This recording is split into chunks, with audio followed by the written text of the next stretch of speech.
안녕하세요. 세나심리상담센터 스티븐입니다. 오늘은 정말 중요한 이야기를 드리려고 해요. 혹시 이런 생각 해보신 적 있으세요?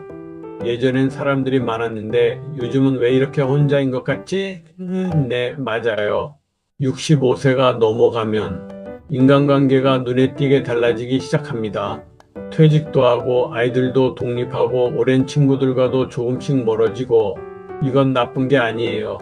관계가 변화하는 거예요. 그리고 그 변화 속에서 어떻게 행복한 관계를 만들어 가느냐, 오늘 그 이야기를 함께 나눠볼게요. 오늘 주제 바로 65세 이후 인간관계의 기술입니다.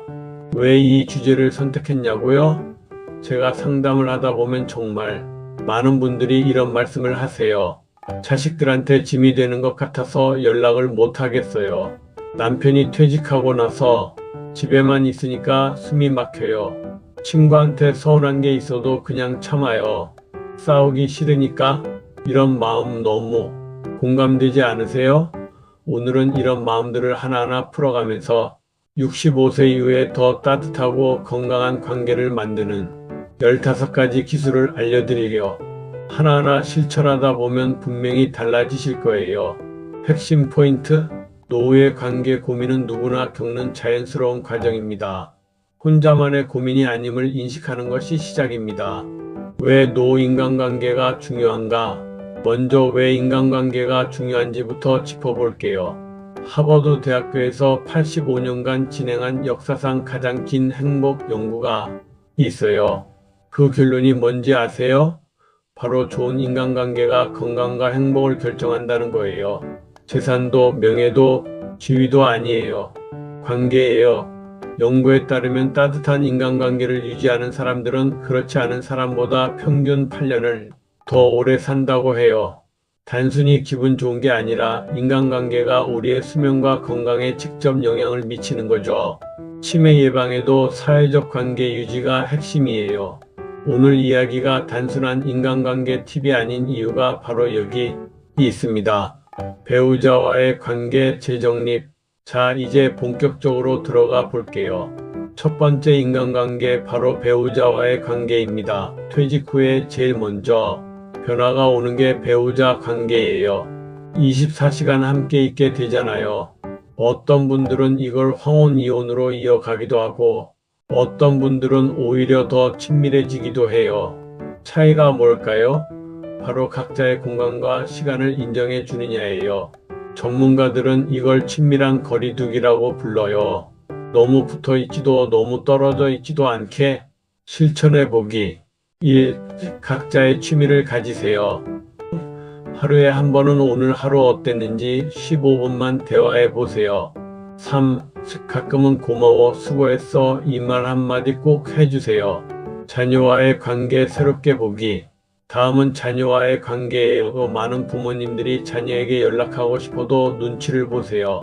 바쁠 텐데 귀찮아하면 어쩌지, 이런 마음 너무 잘 알아요. 하지만 반대로 자녀 입장에서 생각해보면 부모님이 지나치게 자주 연락하는 것도 부담이 될 수 있고 너무 연락이 없으면 걱정이 돼요. 그래서 중요한 게 관계의 룰 정하기예요. 예를 들어 일주일에 한 번 영상통화, 한 달에 한 번 함께 밥 먹기, 이런 식으로 서로 편한 패턴을 만들어 두는 거예요. 그리고 한 가지 더, 자녀에게 충고나 조언은 부탁받았을 때만 하세요. 요청하지 않은 조언은 잔소리가 된다는 거 우리 모두 알잖아요. 손주와의 특별한 관계. 손주와의 관계는 정말 특별해요. 조부모와 손주의 관계가 끈끈할수록 손주의 정서 발달에도 좋고 조부모의 삶의 만족도도 높아진다는 연구 결과가 있어요. 그런데 여기서 주의할 점이 있어요. 손주를 키우는 건 부모의 역할이에요. 조부모는 특별한 어른으로 남아야 해요. 손주와 함께 할 때는 훈육보다는 함께 노는 것, 이야기 들어주는 것, 옛날 이야기 해주는 것에 집중하세요. 손주는 할머니, 할아버지의 손을 잡고 걸으면서 살아있는 역사를 배워요. 여러분의 경험과 지혜는 손주에게 최고의 선물이에요. 오래된 친구 관계 유지하기.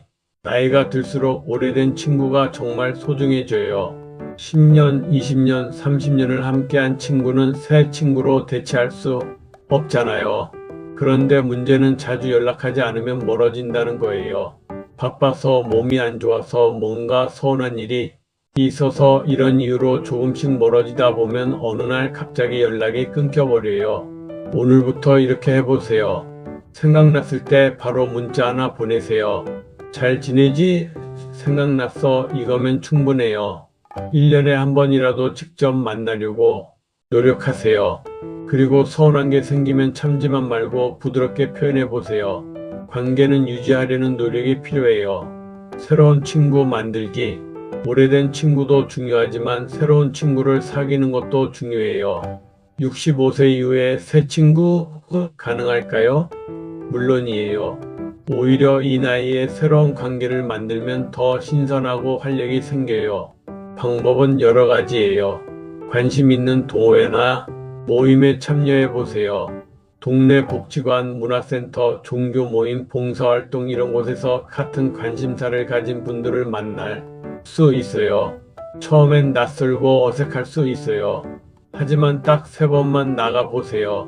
3번 가면 얼굴이 익숙해지고 그때부터 대화가 시작되어 새 친구 하나가 생기면 삶이 얼마나 풍요로워지는지 직접 경험해 보시면 알 거예요. 관계에서 경계 설정하기. 이제 조금 어려운 이야기를 해볼게요.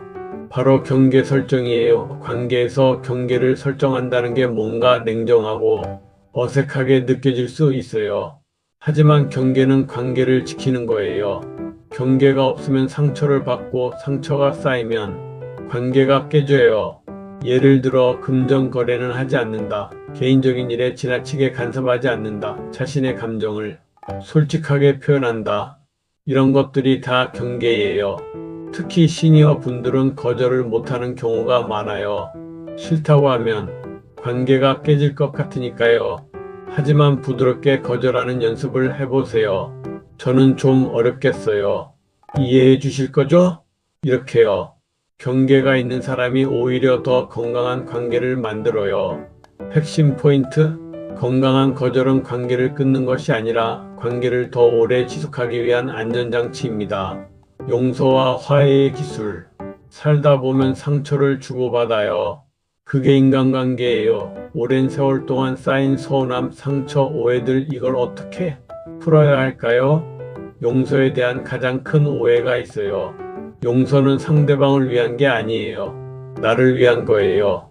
원망과 분노를 오래 품고 있으면 그 독이 내 안에 쌓여요. 스트레스 호르몬이 분비되고 면역력이 떨어지고 건강이 나빠져요.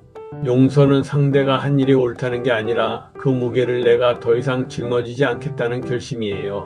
먼저 연락하기 어렵다면 마음속으로 편지를 써보세요. 보내지 않아도 괜찮아요. 쓰는 과정 자체가 치유예요. 디지털 소통 활용하기. 요즘은 스마트폰 없이는 관계 유지가 어려운 세상이 됐어요. 카카오톡, 유튜브, 인스타그램 처음에는 어렵게 느껴졌지만 배워보면 정말 편리해요. 멀리 사는 가족, 오래된 친구들과 언제든지 연결될 수 있으니까요. 영상통화로 손주 얼굴 보고 카톡으로 사진 공유하고 유튜브로 같이 좋아하는 영상 나눠보고 디지털 소통을 잘 활용하면 물리적 거리를 뛰어넘을 수 있어요. 혹시 스마트폰이 아직 어렵다면 동네 복지관에서 무료로 교육받을 수 있어요. 배움을 두려워하지 마세요. 배우는 순간 여러분의 세계가 넓어져요. 공동체와 사회적 관계, 개인 관계도 중요하지만 더 넓은 공동체 안에서의 관계도 중요해요. 내가 속한 공동체, 동네, 종교 모임, 자원봉사 단체 이런 곳에서의 관계가 노후 삶의 질에 큰 영향을 줘요. 특히 자원봉사는 정말 추천해요. 남을 도우면서 스스로도 행복해지고 새로운 사람들을 만나고 삶의 의미를 찾을 수 있거든요. 연구에 따르면 주기적으로 봉사활동을 하는 시니어들은 그렇지 않은 분들보다 우울감이 훨씬 낮다고 해요. 작은 것부터 시작해보세요. 경로당에서 책 읽어드리기, 급식 봉사, 환경 정화 활동. 이런 활동들이 여러분을 더 넓은 관계 안으로 데려다 줄 거예요. 나 자신과의 관계, 자기 관계. 이제 가장 중요한 관계를 이야기할 차례예요. 바로 나 자신과의 관계예요. 다른 사람과의 관계도 중요하지만 내가 나를 어떻게 대하느냐가 모든 관계의 기초예요. 혹시 이런 말 자신에게 해본 적 있으세요? 나는 아직도 가치 있는 사람이야. 나이 드는 건 당연한 거야. 부끄러운 게 아니야. 나도 쉬어도 돼. 나도 행복할 자격이 있어. 이런 말을 스스로에게 해주세요. 자기 자신을 존중하고 사랑하는 사람이 다른 사람도 잘 사랑해요. 그리고 혼자만의 시간도 소중히 여기세요.